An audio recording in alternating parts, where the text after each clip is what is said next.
more than just a lecture method, or even PowerPoint, because as educators, when we are going about with our virtual classroom, probably we think about coming up with a very exemplary PowerPoint, then I'll just go through it, brushing through, without really engaging the learners to be part of the learning process and or the teaching process. So collaboration helps learners to build mentor models through practice and application. We can talk of mentor models being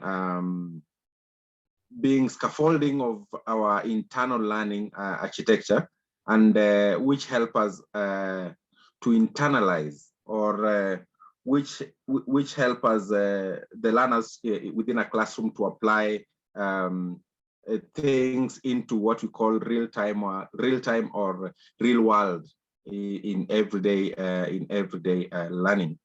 So then, when you want to foster collaboration in classroom, what should we consider, or how can we be able to foster collaboration within a classroom?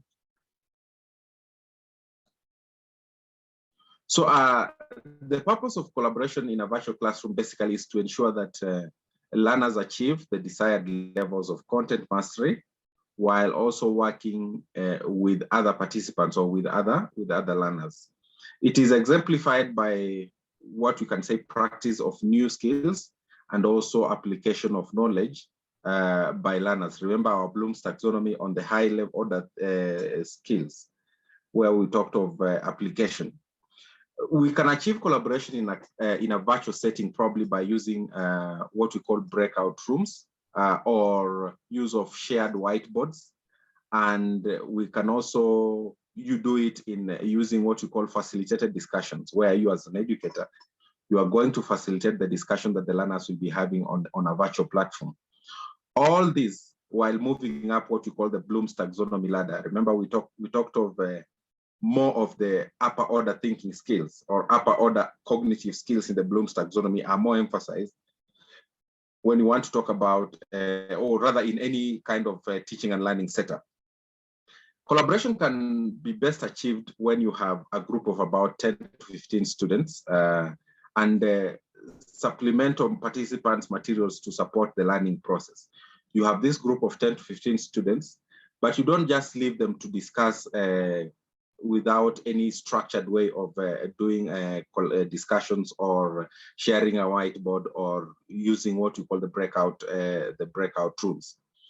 This will help the learners to build mentor models, as we've talked about, through practice and application, which we said are basically scaffolding of our own internal learning architecture. It helps learners to take what they learn in a classroom and apply it in a real world scenario. Nowadays, you hear of real world problem solving or real world learning. How is that learning in classroom mapping to the real world things or activities that are out there? This can be accomplished, as I've talked earlier on, through what we call facilitator skill and virtual classroom tools. So for us as educators to foster collaboration in the virtual classroom, a good facilitator like you and me will know how to, first of all, manage the virtual classroom technology skillfully. So you as an educator need to master the technology that you are using to facilitate collaboration. For example, if you're using a platform like Microsoft Teams, do you know how to create breakout rooms within a virtual classroom? And out of that, can you be able to manage those virtual classrooms well, or breakout rooms well, without leaving some out of the breakout session? Just a minute, let me try and disable these annotations. Bear with me.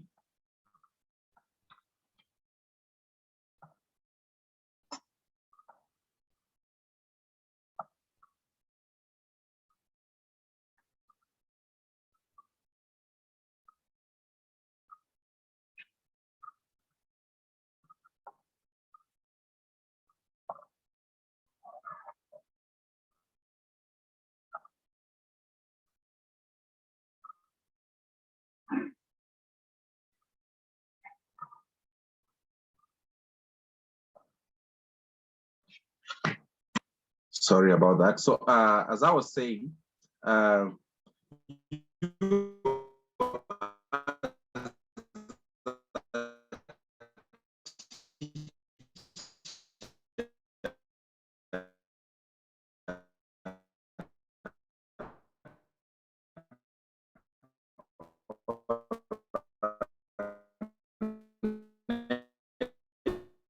educator, you need to know how to manage the technology you are using for your virtual classroom skillfully.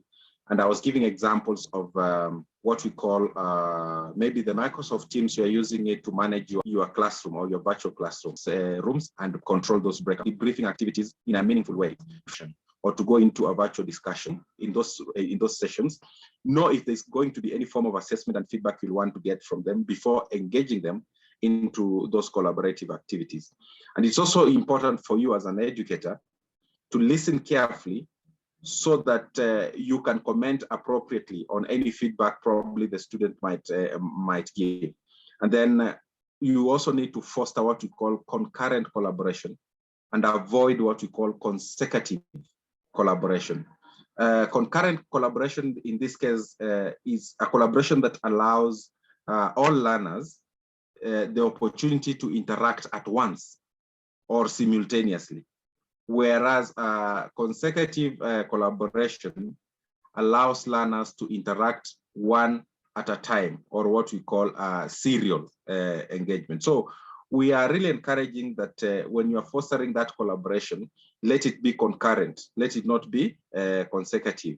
Consecutive is where probably we have questions at the end of the lesson, and then you, for example, what we normally do at the end of this session, each and every one of you who has an issue will raise his hand up. We unmute you and you're able to contribute or collaborate with us.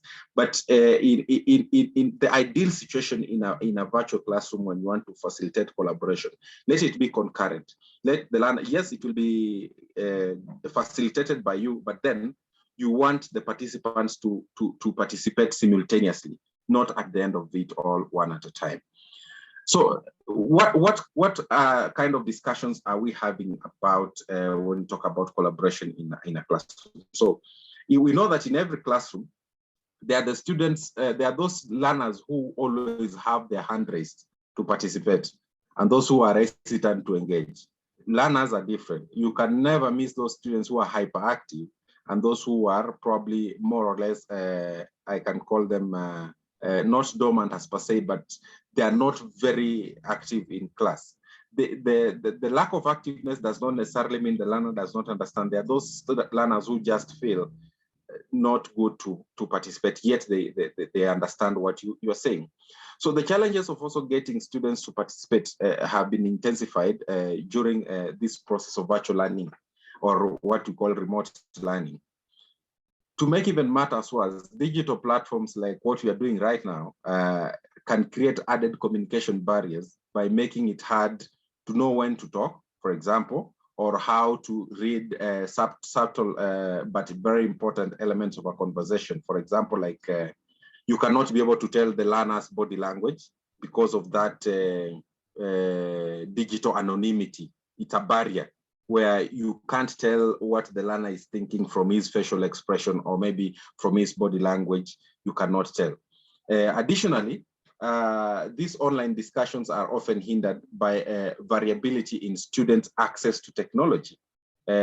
Probably things like privacy concerns, and consequently, many of the teachers have had to rely on students submitting work of isolated channels like maybe email, WhatsApp, and this leaves back and forth between students and the educator and the teacher. So because of this issue of digital divide, access to technology, issues to do with network connectivity, like for us, some of us are complaining we don't have connectivity where we are, kindly share the slides. So we might not have that very intense collaboration when you are having a virtual classroom and you have such challenges. But educators can facilitate discussions by probably maybe observing students, demonstrating their grasp of their materials, or whether they're exchanging ideas, debating topics, and asking questions. You as an educator, you can also moderate, evaluate, and even grade the discussions that the students are participating in. We might not have one size fits all approach to when an educator should use an online discussion. How often and how much you should interact with the discussion. You should evaluate your students' needs on case-by-case basis. For example, how often should you reply in an online discussion forum? For example, you have opened up a chat discussion and each student is asking a question, and you find that maybe you have 3 or 4 students who have asked a similar question. So how often should you reply it? You might find even a question at midnight that is popping up on your chat section in an online classroom. Maybe you've left it to be an asynchronous one. So depending on the number of factors, how often you should be able to reply or respond to an online discussion questions is affected by a number of factors. For example, what is the level of the students? In this case, new students and beginners may require more interaction than higher level or senior students who may prefer to lead the discussion themselves and to learn from each other as much as from the teacher. The other factor that will also determine how often you reply or respond to such forums or discussion is the topic. Some topics may require more management and guidance by the teacher than others. And then also the type of the discussion. So you learn of different kinds of discussions that can be utilized, and different ones would require different levels of interaction by the teacher. So considering these factors that will determine how frequent should you respond to students' questions or students' chats, you should be guided by all these 3. As we've said, those students who are still new on the platform, maybe you might require more interaction so that you can guide them effectively. And then for those students who are experts in all these, some of them will want the chats and the discussions to run independently. They want to interact with each other without too much interference from you as the educator. And then also we talked about the topic and also the nature and or maybe the type of the discussion that will necessitate whether you will be so much interacting with your learners in chats and discussions. And then what role do you have as an educator in those virtual discussions? So you as an educator, your presence is key to students' satisfaction. On the other hand, too much interaction and posting by you as an educator in a discussion can lead to reduced posting by students. So you might change the discussion to be a one-man show, and that should not be the essence. Actually, the main goal of discussions is to give students room to digest, brainstorm, and learn from each other, not necessarily from you, the educator. So students claim higher satisfaction in learning areas that have higher instructor presence and availability, but also because as the instructor is considered an authoritarian figure. Studies have found out that the sooner and more often an instructor or an educator or a facilitator posts in a discussion forum, then less frequent and shorter are the posts by students. Students require some time to start and to feel confident in expressing their views with each other before the instructor begins to interact with them. Otherwise, they will just reply to the instructor and not to each other. So your role as an educator or an instructor or a facilitator in a virtual discussion, one of the roles mainly is to regulate.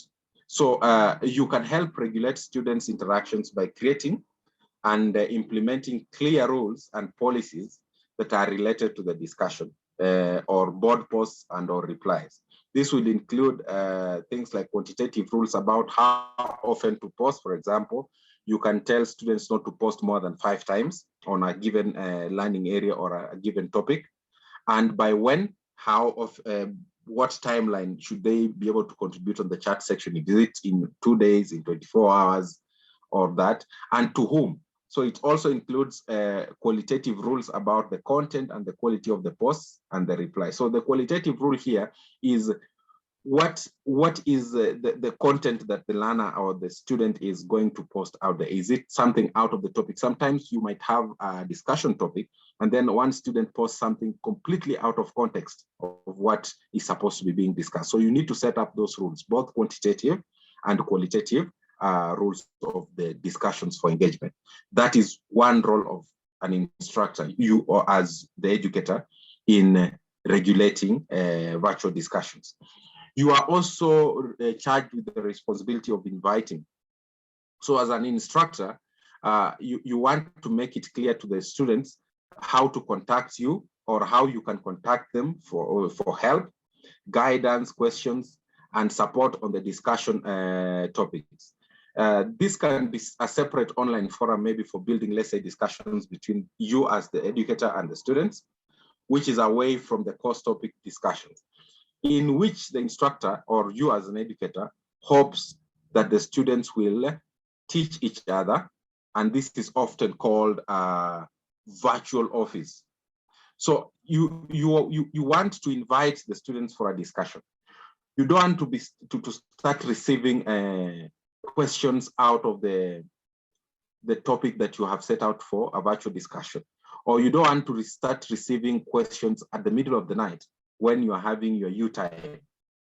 So as an educator, you're inviting the students to a certain chat section. You also have to limit it. Is it open for 24 hours, as I've said, or is it open for 1 day or 5 days, with which the student should be actively participate in order for him to be graded? And then another role as an educator in virtual discussions is you act as, you will be summarizing. So in this case, you are an integral in summarizing the students' discussion and going over the main points and important conclusions. So once the dust has settled, every student has been able to contribute to what he thinks is right or wrong. You as an educator, your role is to come in and summarize all that by highlighting key points of that discussions. Putting in direct examples from the discussion is very useful. And it also gives credit to what we call high quality interactions. This may help the students in summarizing their own learning, as well as it lets them know clearly what they were being monitored throughout the process. And then you will also be charged with the responsibility of assessing the virtual discussions. Remember, we talked about formative assessment and summative assessment. So formative assessments and feedback help the students to improve their performance during the course and or during the learning area that you are teaching or you're discussing about. And then offering feedback on the quality of the posts with examples of expectations, it also helps the students to meet your expectations and also to improve on the quality of the interactions with their peers. You will also be doing what you call counseling during those virtual discussions. Teachers wear different hats. Counseling is one of them. So you as an educator or an instructor, you should be able to let the students know they are there you are there to support them, and be in frequent contact with the student through means other than just the discussion forums. They can send out updates by email maybe, and give students many ways to contact you as an educator through a special instructor student, maybe virtual office discussion forum, as we shall see later on. So by email or maybe by phone or maybe by chat or in person, person-to-person office hours, and any other means through which these students can reach you is very, very important to break that communication barrier that might arise probably because of the virtual teaching and planning. So as an educator, we always encourage you to be open, have different avenues or channels through the students can reach you, not only through the chat discussions and all that. So in all this, when you look at this so far on what we have covered, do you think what will be hardest to implement and why? Probably using your chat section, which do you feel would be most essential for you as an educator to partake or to enforce during your virtual discussion? Get the feedback, give me the feedback through the chat section. So far from what you have covered, whether you'll be doing the discussions and all that, which is easy for you to implement, or which is difficult for you to implement. So having looked at those roles of the educator in a virtual classroom, then when you are doing discussion, what are some of the discussion scenarios that we can look at as an educator who is doing remote teaching and or maybe virtual teaching and learning? Use the voices of your learners in class by calling them out and asking them for their ideas and opinions. And you can do this probably through maybe class questions in open forums. You can do that maybe in using real life examples. You can create debates virtually. You can use open-ended questions, and you can also use brainstorming. The discussion tools that we can be able to use, as we see, teachers will create a forum for open questions and commentary, and include the class content, process questions, and embedded digital content. The students will then see the teacher's response to their classmates' questions. Students will then chime in with answers or digest through the answers, collaborating to enhance learning for the entire class. But then you as an educator, you need to manage this online discussion. If you leave any online discussion unmanaged, it can go overboard and spiral into other unwanted areas or unwanted content that you didn't want probably the students to go through. So you as an educator in managing an online discussion, what are some of the tips and tricks that you need to know in managing this discussion so that you can avoid what you call work overload? First of all, save. If you write up a thoughtful, well-supported and a well-referenced reply on a given topic, chances are you will use it again the next time you'll be teaching that same learning area and or topic or maybe a substrand. So it's important for you to save it in a file to be reused later for future. Save anything you might use and save yourself time in the future. If you think you're teaching about maybe farm tools, and a student had asked a question about maybe if maybe let's say a shovel is a farm tool, and you gave a reply giving more examples of other farm tools, you could save that maybe because that's a question that might reoccur in the next academic year. Another group of students, when you're doing the same task, might ask that same question. So with a well-referenced answer that you gave this group for this year, you can save it for future use. This will save time, and it also avoid overload or workload on your case. And also it maintains what we call consistency in your way of teaching. And then it's important for you to be replying to multiple students at the same time.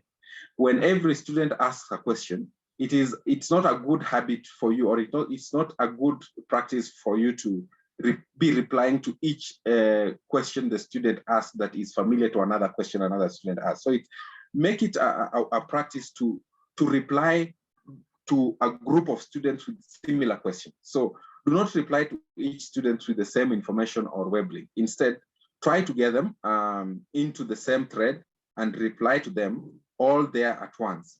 So if you wait maybe for a day or two and reply to a thread between 2 to 4 students, then you make one reply to the 4 students at the same time. For example, you could say this, maybe you are responding to, let's say, John, Jen, Mary, and Susan, who are participating in an online discussion in a period of, let's say, 2 or 1 day.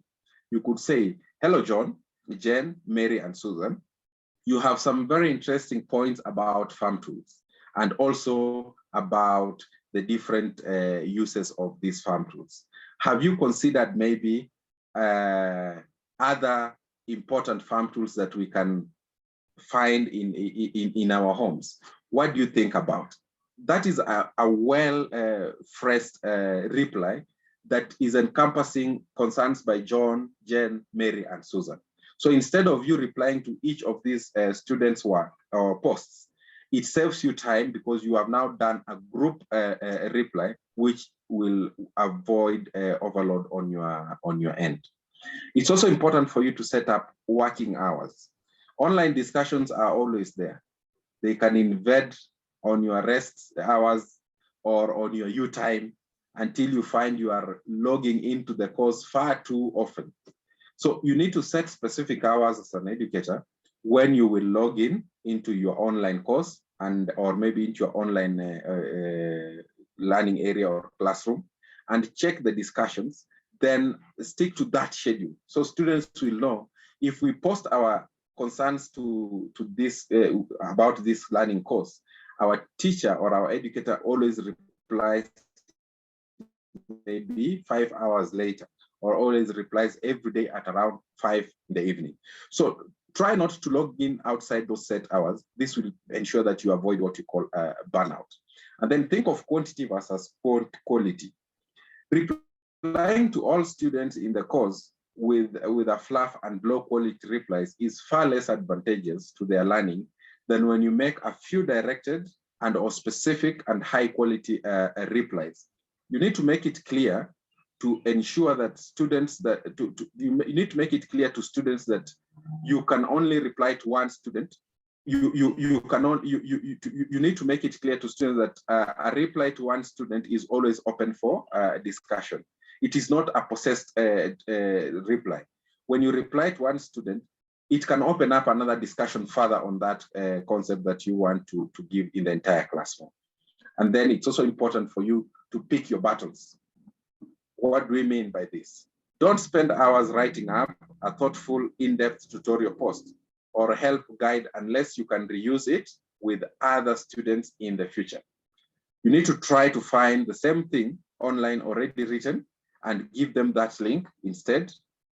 And finally, don't spend hours on thoughtful feedback for a student's post where the student very clearly did not spend even 5 minutes writing it. So you need to assess how long do you spend on replying to a post that a student made versus how long did the student take in trying to compute or trying to write that post to you within the discussion. And then something else you can do in order to enhance, remember we're looking at collaboration within a classroom, is what we call a synchronous learning. Synchronous learning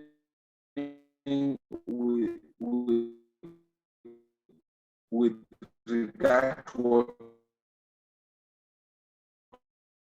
we call a flipped classroom. Very important. What's a flipped classroom? Classroom is what we call instructional strategy and a type of blended learning focused on probably what we call student engagement and active learning, which gives you, the educator, a better opportunity to deal with mixed levels. Students' difficulties and differentiated learning preferences within a class time. So you are trying to change your instructional strategy so that you can take advantage of differentiated learning, students with difficulties, and also those students with mixed levels of understanding. The flipped classroom will always allow educators to completely personalize instruction based on students' ability and their progress towards learning objectives. So from the skill plan objective, remember what we designed in the first module, the skill plan objective. How do you think we can personalize learning path for each specific student? When you look at a flipped classroom or a flipped learning model, it has 4 pillars, or it has four anchorages onto which it's anchored. One is it provides a flexible environment which allows for a variety of learning modes and where educators can rearrange their learning spaces to accommodate a lesson or a unit or a learning area which support either a group work or independent study. So educators should enhance flexibility by establishing spaces and timeframes that will allow or that will permit students to interact and reflect on their learning as needed. And as educators, you should also continually observe and monitor students to make adjustments as appropriate within a flipped learning model. You also need to provide students with different ways to learn the content and demonstrate mastery. The other pillar onto which flipped learning model is anchored is learning culture. In this case, we know of the traditional approach, the lecture method, where the teacher is the center of knowledge. On the contrary, in a flipped learning model, it shifts the instructions to the learner to be a learner-centered approach, where in class time is dedicated to exploring topics in greater depth and creating rich learning opportunities. So students are therefore involved in knowledge construction, unlike in traditional approach, where the teacher is the one who constructs the knowledge for the learner. So learners being involved in knowledge constructions as they participate in and evaluate their learning in a manner that is personally meaningful. As an educator, you can entrench a learning culture by probably giving students opportunities to engage in meaningful activities without you being the center of it.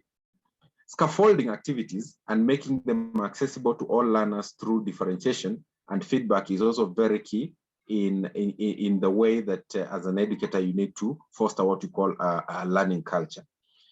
The other pillar is intentional content. A flipped learning, in a flipped learning, educators continuously think of how probably to help learners develop conceptual understanding, as well as what you call procedural fluency. The educators determine what they need to teach and what materials learners should explore on their own. Intentional content is enhanced by educators through creating or maybe curating a relevant content such as videos for their students, and then differentiating to make content available, accessible, and relevant to all learners, and then prioritizing the concepts used in direct instruction so that the learners can be able to access them at their own time. And finally, the fourth pillar of a flipped learning model is a professional educator. The role of a professional educator in a flipped classroom is basically to provide the learners with feedback that is relevant in the moment and assessing work. As a professional educator, you are reflective in the learner's work, connect with other learners, with other educators or with other teachers, so that you can improve your instruction and also accept constructive criticism. Remember when I talked about lesson development and when you're implementing the actual lesson, we have what we call lesson peer review, where you invite other teachers or other members of the same department into your classroom so that they can critique your lesson. So as a professional educator, as one pillar of professionalism in the flipped classroom, always accept constructive criticism and tolerate what you call controlled chaos within your classroom, where probably you've given learners to explore a certain new area, or maybe, for example, when they are trying, like in science, maybe, they are trying to make what we call, to explore maybe melting, change of state. So there are some learners who might be very excited when that experiment is going on. So don't be so quick to cut off the learners. That's what we call, you should be able to tolerate controlled chaos within your classroom, because you are a professional. And in this case, you are a professional educator if you are available to all students for individual, small group, and class feedback in real time as needed. You are able to conduct ongoing formative assessment during class time through observation and by recording data to inform future instructions. And you're also able to collaborate and reflect with other teachers or with other educators and take responsibility for transforming your practice. An example of a flipped classroom model would look like what is on your slide right now. We have the out of class and you have the in class.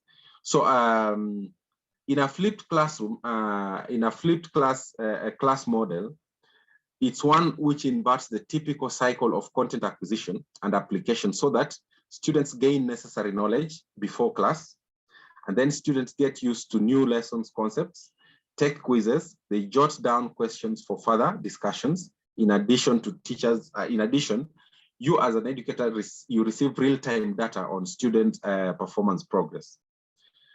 Instructors guide students to actively and interactively clarify and apply that knowledge during class.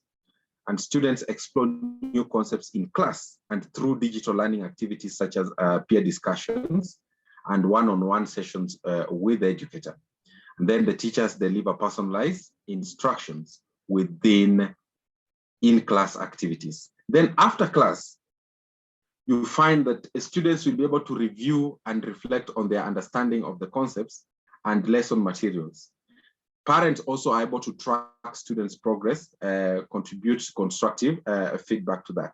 So this approach basically supports instructors playing their most important role of guiding their students to deeper thinking and higher levels of application.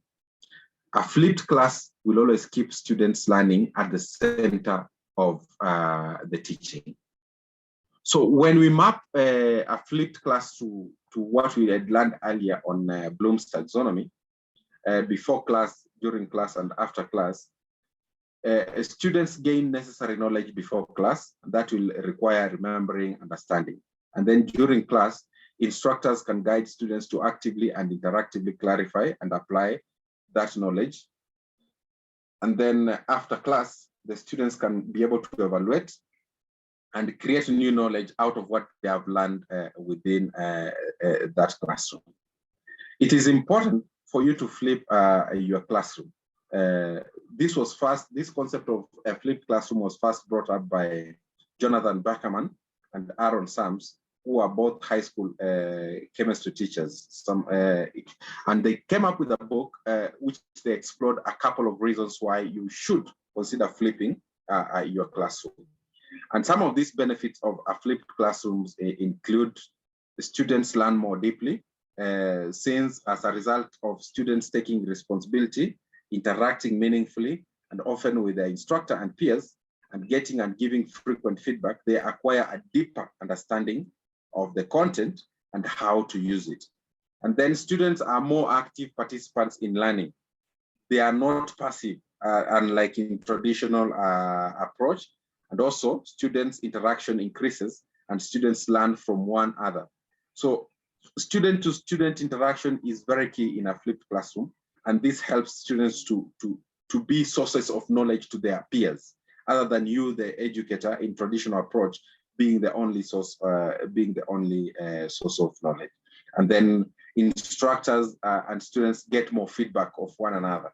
So with more opportunities for students to apply their knowledge and therefore demonstrate their ability to use it, gaps in their understanding become visible to both themselves and the instructor.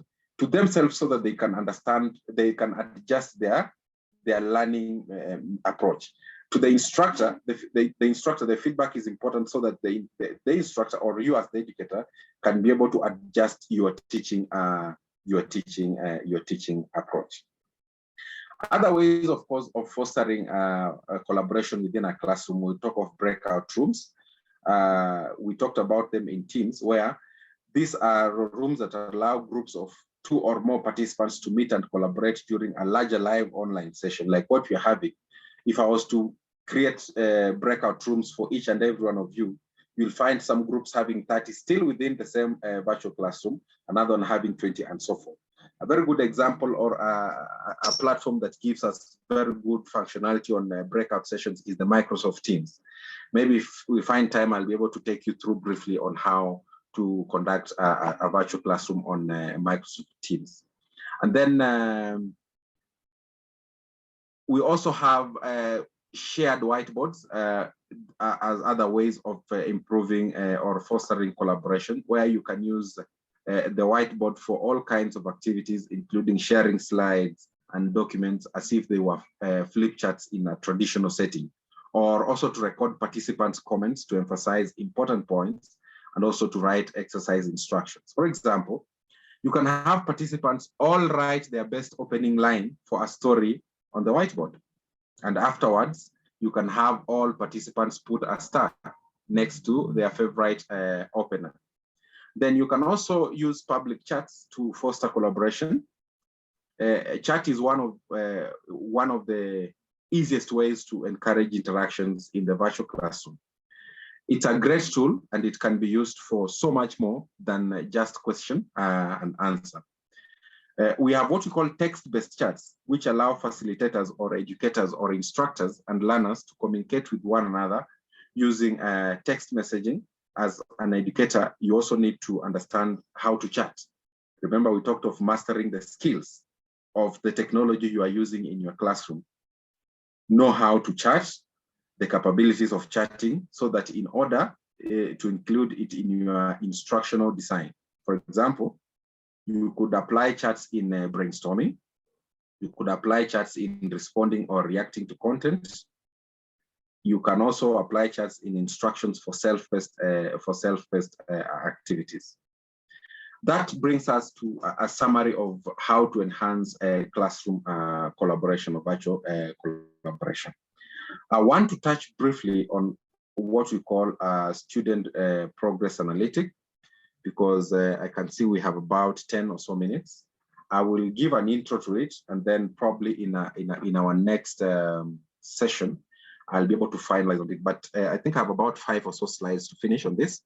Let me see if I can be able to give it a wrap very quickly, so that if time allows, next week we can be able to do a review and look at those areas that we didn't really go through very well during the other modules. So when we talk about student progress analytics, so implementing in a data-driven classroom, knowing what to look for is very critical, so that in order to close students' learning gaps. It's also important for you to pay attention to trends, so that you can identify gaps between instructions and student performance. This will let you know if the issue lies in you, the teacher, or your way of instruction, practice, or a misunderstanding of the standards. So presently, schools are mostly capturing the data related to students and teachers' age, qualifications, demography, attendance, test scores, socioeconomic status, and maybe placement. Schools capture the scores of students in various tests, attendance, and in some cases, performance of the students in extracurricular activities. So the attendance data and test scores are analyzed so as to find out the levels of interest in schooling for specific students. If the student is losing interest, it will be manifested in probably the attendance and or maybe the grades the student acquires at the end of the term. But remember, with the CBC, we have those assessments, meeting expectations, not met the expectations, exceeding expectation, all those. A good analytic, or what we call a rich analytic and data visualization, will always provide a real-time insight to inform the instruction or to inform the methodology of the teacher or the educator. And this can be achieved probably by tracking the results instantly to know each student's learning progress. For example, you could compare and analyze the data and see where to improve your instruction as a teacher. We talked about formative assessment in the earlier module. This can also highlight students' needs in real time. Remember, it is an assessment that is ongoing when the learning is going on, not at the end of any learning area. So formative assessment it can be addressed through professional development. You as a teacher, you need to improve, like what you're doing right now. We went through formative assessment. You know how to come up with the different formats or different areas of formative assessment. So what is the importance of data-driven instructions? In data-driven classroom, collecting and analyzing a student work are part of how schools report and track performance. In simple terms, data-driven instructions is using information gathered from the learning results to determine what comes next in the instruction. So within a classroom, data comes in two forms. We have the formative and we have the summative. Formative data is the information that an educator gathers as teaching and learning is taking place. While summative data is the information that you as an educator, you gather at the end of the learning period.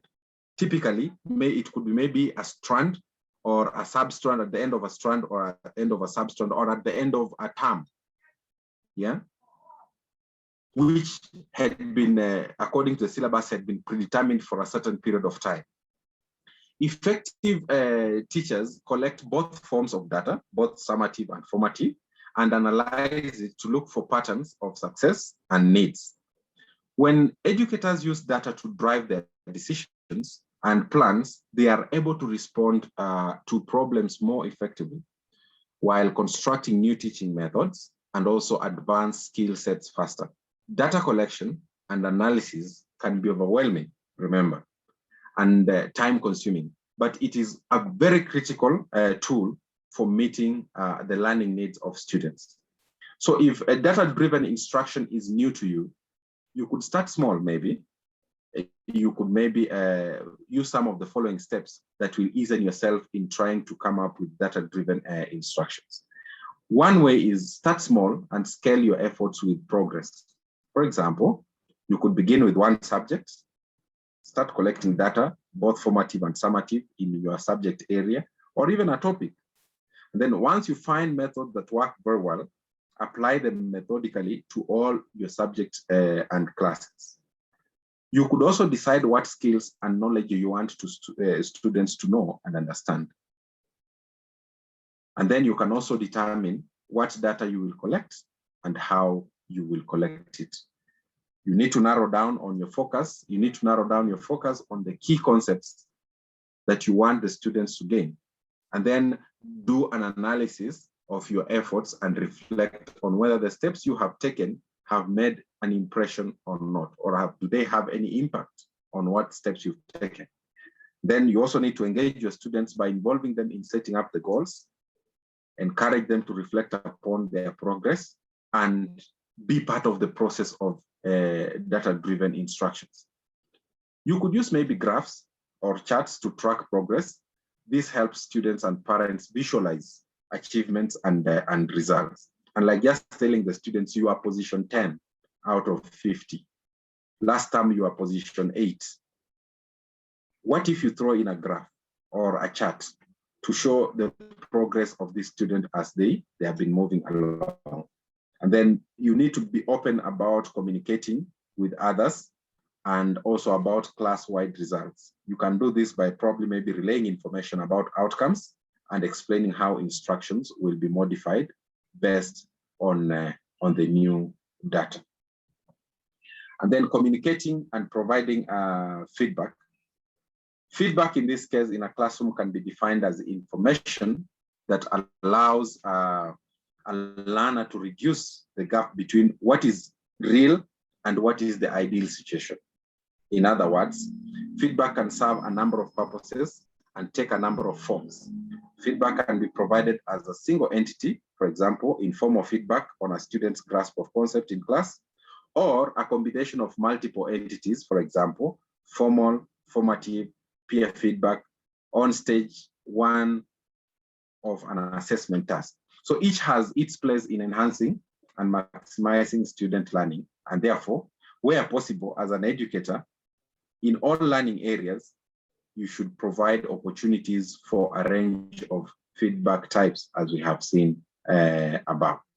So types of feedback might include informal feedback, formal feedback, formative feedback, summative feedback, student peer feedback, student self-feedback, and constructive feedback. Just in a brief, when we talk about informal feedback, we are saying these are feedback that can occur at any times, as it is something that emerges spontaneously in the moment or during an action. For example, a student answering question, very good, Jen, you did well. That is informal.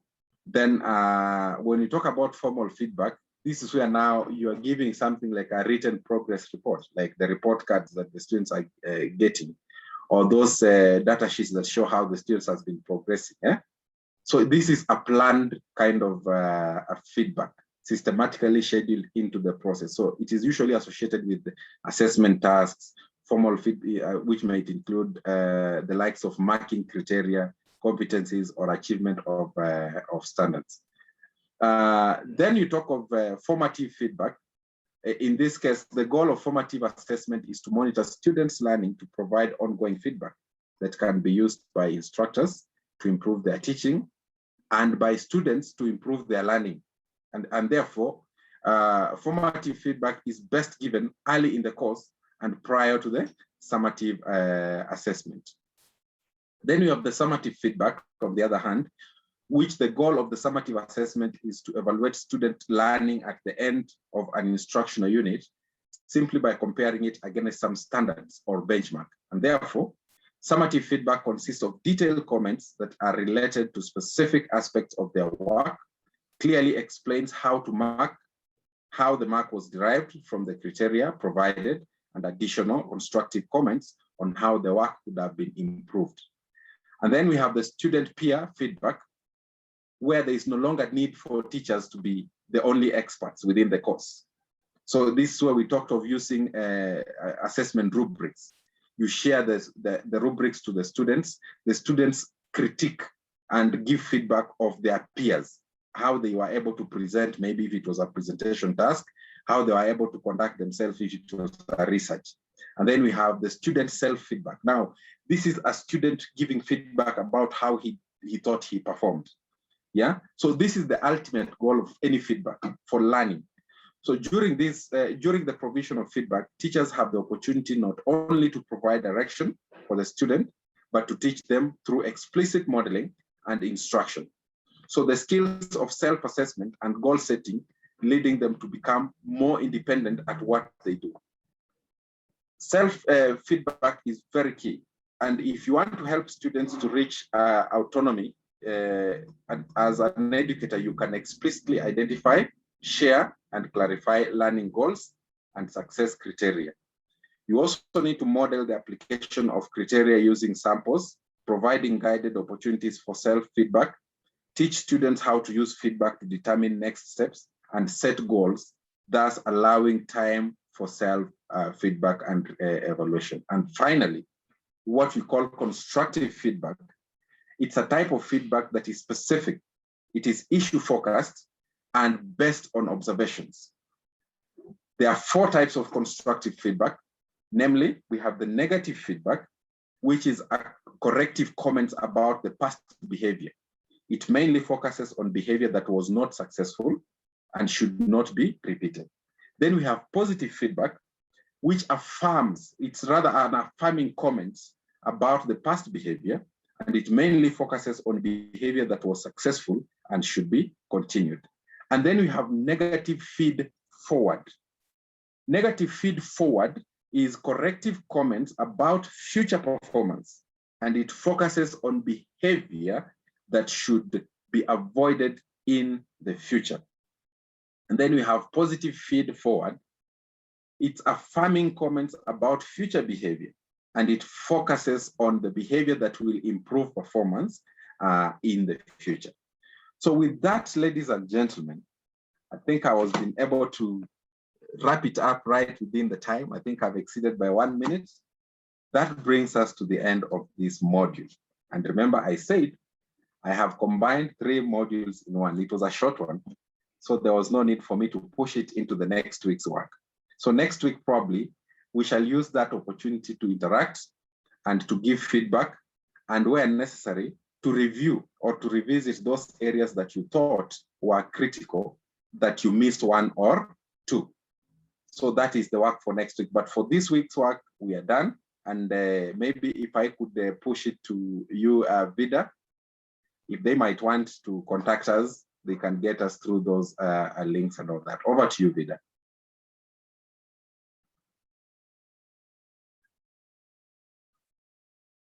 Vida?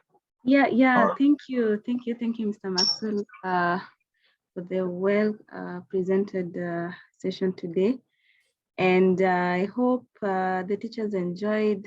In case you have any questions, you can at this point raise your hand or use the chat box.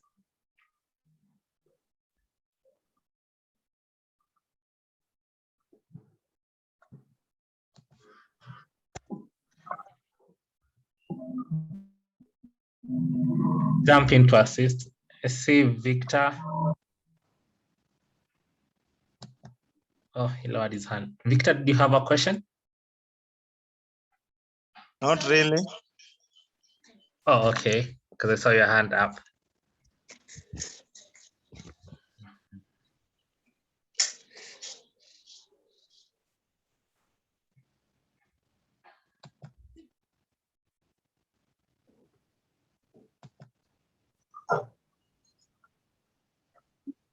Any comments, any questions, concerns? You can raise them. Yeah, we have a question from Teacher Fatih here. If you could go ahead and unmute yourself.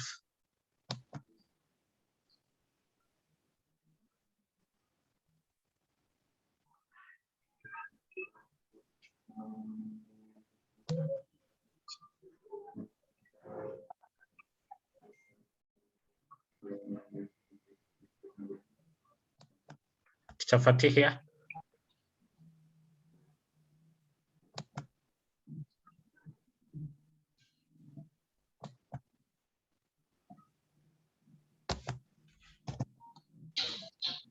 Hello. Hi, how are you? I'm fine. Good evening. Good evening to you. Actually, we have had a very nice session. I'd like you to clarify on the synchronous learning on intentional content.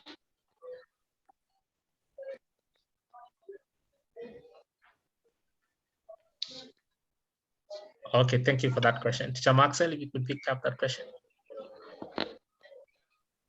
I didn't quite get that. I think clarify on, yeah, Teacher Fatih, you could come up again. Yeah, to clarify on the intentional content on synchronous learning. Intentional content on synchronous, eh? Yes. So basically, remember a bit of background noise there. Am I able? Yeah, go ahead, Teacher Maxwell. Yeah, remember when you talked about the forms of learning, that is synchronous and asynchronous. When you talked about synchronous type of learning, we had talked about a learning that is happening within the same time. Yes, the learner and the teacher might be at different geographical spaces, but the learner and the teacher are present at the same time.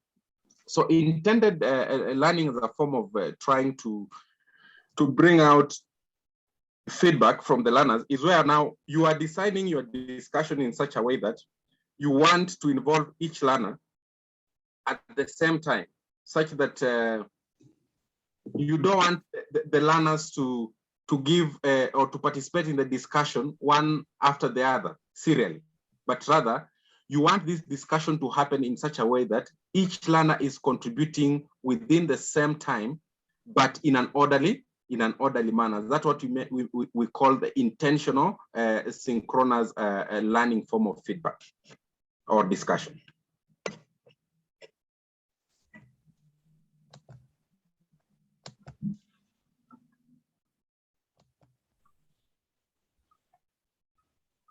I hope I have answered your question. Yeah, thank you, sir. Karibu.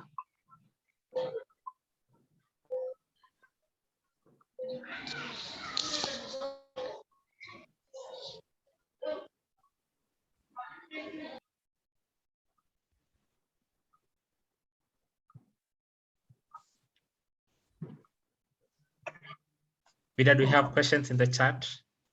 No. It's all clear at my end. Great. I do have another question from Infinix Hot 10 Lite. You could go ahead and unmute yourself.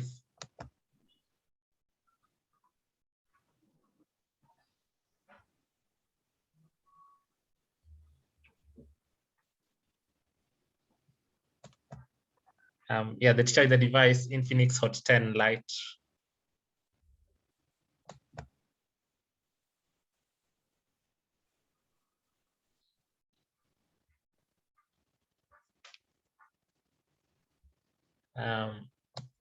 Teacher Mumeru, you could go ahead and unmute yourself. Teacher Mumeru.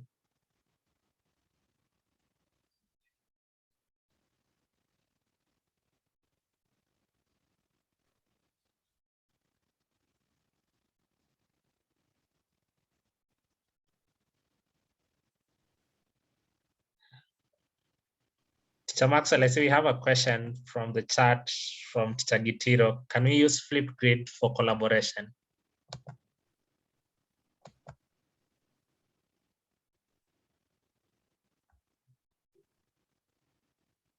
Yes, remember we say what makes Flipgrid a very important learning model is you have given the power to the students to be part of the construction of the knowledge. And in constructing the knowledge, the learners have to collaborate. They have to learn from each other. Each of those learners has to be part of the construction of the knowledge itself. So you as a teacher only come in to maybe give a summarizing review of what the learners were trying to look at. So unlike in the traditional approach where you as the teacher, you are the constructor of the knowledge and you direct the discussion and you direct the students to do what do we want. Here, the students are self-directed, of course, guided by the teacher. And then you only come in at the end of the class to give a summarizing knowledge creation on what the learners have gathered or what the learners have come up with. So yes, it's a very powerful way of collaboration.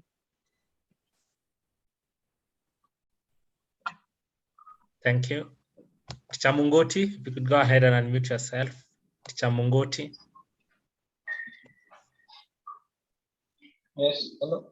Hello, sir, we can hear you. How are you? Fine. Today I've managed to unmute. I've been trying for so long. Now, I was just concerned. Is it possible that you can send the slides of the training since it started? Because we are far and some. Yeah, we'll try share the resources for the training. Hello. Yeah, slides. Is it possible we get the slides? Yeah, we'll try package it in a document and see if we can share that with you too. Thank you. Thank you. You're most welcome, Teacher Mungoti.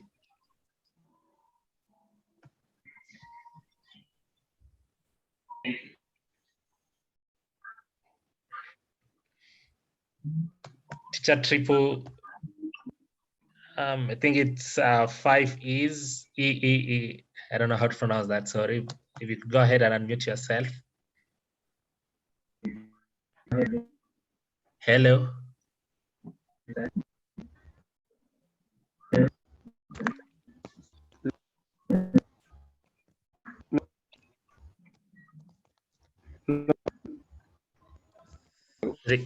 Hello. You're breaking a bit. Maybe just switch off your video.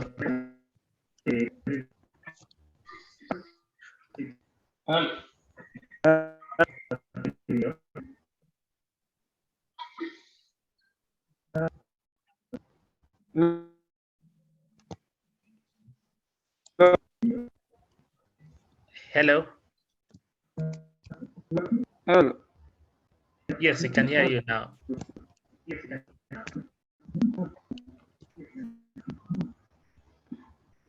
Good evening. Good evening. Good evening, sir. Good evening.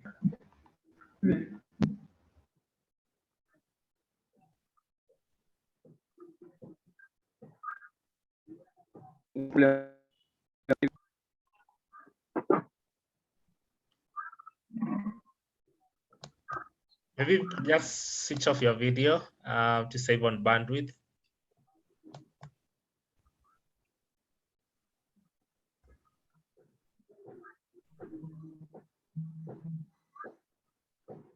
Hello, sir. Hello, hello. Hello.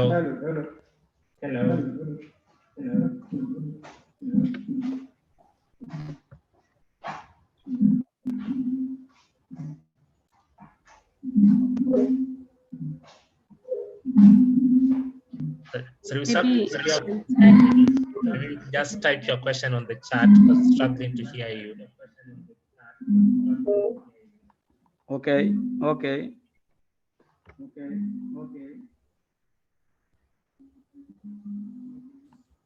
Yeah, just type on the chat and we'll be able to answer that.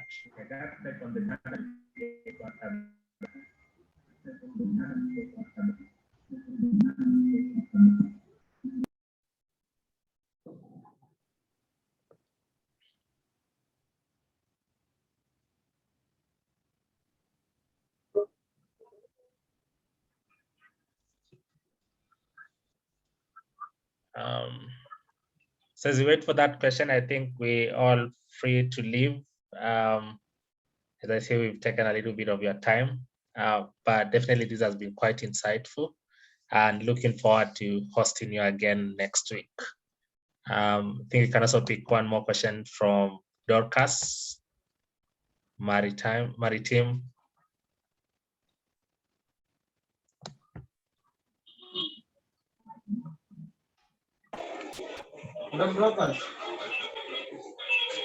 Hi, Dorcas.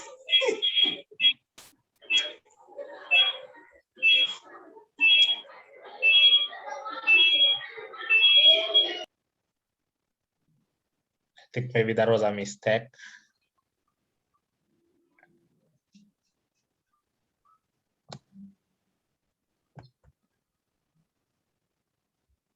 With that said, I think Vida will follow up and then looking forward to having you next week. Thank you so much for coming today. We really appreciate it. Dorcas, do you still have the question?